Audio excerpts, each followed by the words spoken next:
This amazing game really creates an optical illusion. You think one thing is happening, but actually something else entirely is happening. It's between two very strong players. Hikaru Nakamura has the black pieces in this game. Dmitry Andreikin has the white pieces. This was played in the Blitz World Championship, 3 minutes for each side with a 2-second increment. Hikaru was rated 2909 when this game was played, and Andreikin was rated 2735. Let's jump right in and take a look. Andreikin with white plays knight to f3. Nakamura responds with knight f6 and then c4. An English move order, although we know the English can transpose into other openings. e6, g3, and the main move here is d5, just establishing a pawn in the center. But Nakamura plays knight to c6, putting an emphasis on development. But he does block his c pawn. It makes it harder for him to contest the center. Bishop g2 and g6. We can see Nakamura has weakened his own dark squares, but it's very hard for white to exploit that in this position. d4, gaining the center, bishop to g7, castles, castles. And here it looks like a strong move for black is to play d5 to get his share of the center. Seeing this, white actually goes ahead and plays d5 himself first to gain that space before black is able to do it. Knight to e7, putting pressure on the d5 pawn. Knight to c3, defending it.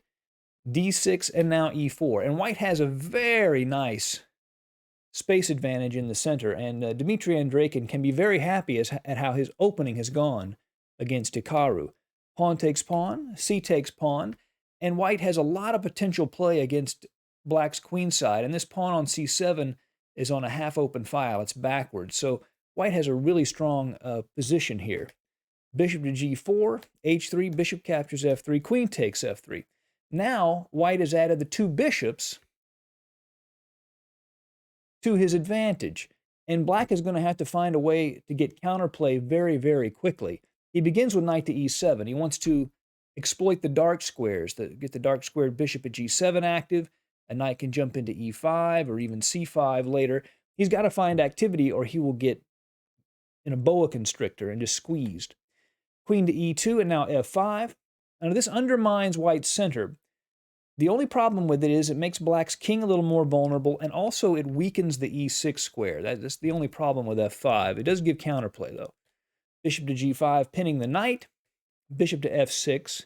Bishop takes, rook takes, and now f4. A really strong move. It looks like a mistake. It looks like white can just take on e4 and damage a white's pawn structure, like black can take on e4. But after knight takes e4 and the rook moves, then knight to g5, and white is basically just winning. He's aiming right at that e6 square with his knight, which is threatening a fork, and that's it. White is just better. So instead of taking on e4, black retreats the rook to f8, but now e5. And we can see that Andreikin has really outplayed Nakamura in this opening. White is just clearly better with these two beautiful pawns on e5 and d5. Black plays knight to c8, rook a to e1. He wants to support that dominant center. Rook to e8. And now the move e6. Now this pawn is very powerful. Obviously, it's protected and passed and only 2 squares away from the queening square. But it does remove sort of the dynamic compensation for white. White can't open up lines anymore, and black can move his knights to good squares. The better move computers show us is actually queen to c4. This move completely paralyzes black. If pawn takes pawn, then d6 check. After the king moves, d takes c7, and hitting the queen, and white just completely dominates this position. But white plays e6, and now knight to f6. Nakamura wants to move his knights into position to put maximum pressure on the d5 pawn. g4, gaining space on the king side, knight to e7, attacking d5, but that pawn is pretty well defended at the moment. g5 hits the knight goes to h5, and now king to h2. White would love to play bishop f3 takes h5, but he doesn't want to block the defensive f4 just yet. c5 was played. Now, this is a mistake. It turns out c6, directly challenging the pawn, looks the strongest. With c5, it really sort of locks in these powerful pawns in the center of the board. Queen to d2, he wants to defend the f4 pawn, so bishop f3, bishop takes knight is a possibility because f4 has to be defended. a6 expanding on the queen side, bishop f3 aims at the knight moves. h4, gaining space on the king side.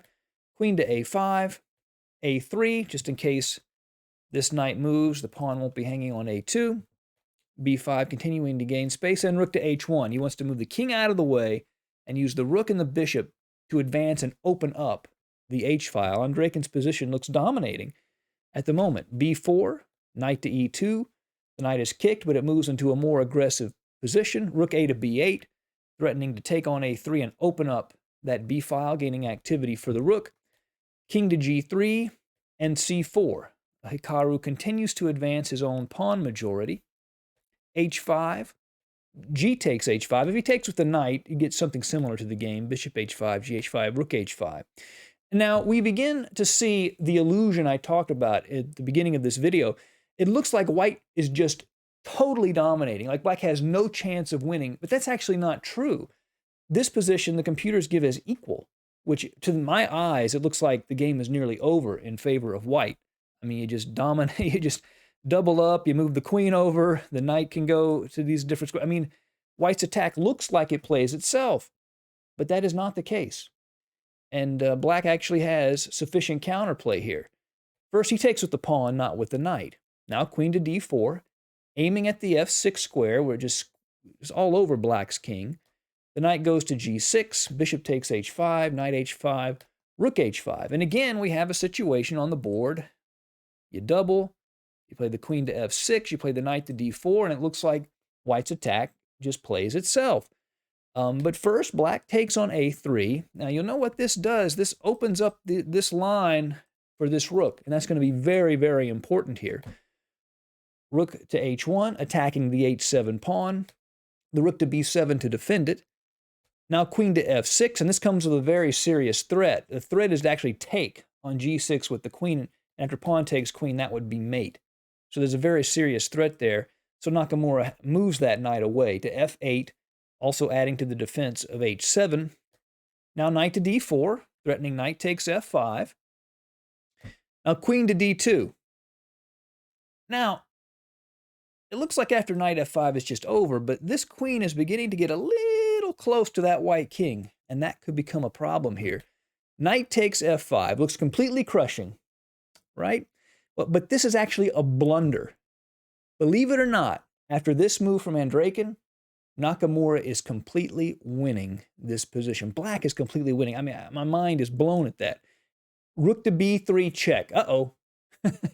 It's trouble for white's king now all of a sudden. The tables have been turned. If he plays king to h4, then queen to f4 is mate. If he plays king to g4, then it's a little longer. You check on g2, then you take the rook, king g4, and you mate in that fashion.